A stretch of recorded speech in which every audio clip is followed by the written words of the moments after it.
Chioggia Boat Show, siamo con Marino Masiero, la terza edizione, prosegue questa sinergia con Fiera Padova e soprattutto abbiamo oltre 100 barche da visitare, una manifestazione che sta prendendo corpo di anno in anno.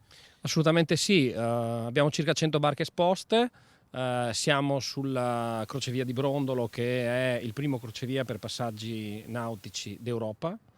La sinergia con Fiera Padova Spa è una sinergia importante perché ci permette di proporci almeno al mercato dell'Adriatico italiano. Diciamo che in tema di saloni nautici dell'usato possiamo competere con l'altro salone importante che viene fatto in Italia, che è quello di Aprilia Marittima.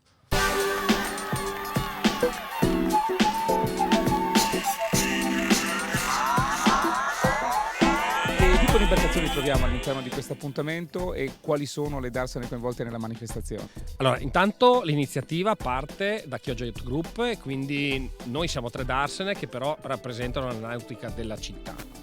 E per quello che riguarda invece le barche da vedere, ci sono circa 100 barche.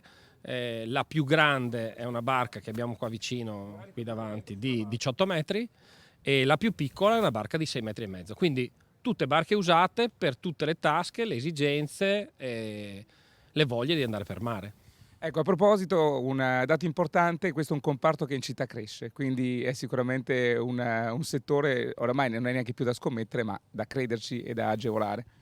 Il settore a livello cittadino cresce in controtendenza rispetto alla tendenza nazionale. Quindi questo la dice lunga sulle nostre potenzialità. In termini di posti barca siamo attorno ai 3.500, alle 3.500 unità. In termini di presenze annuali in città, grazie a queste 3.500 barche, sfioriamo il 1.800.000 presenze, cioè 1.800.000 uomini giorno.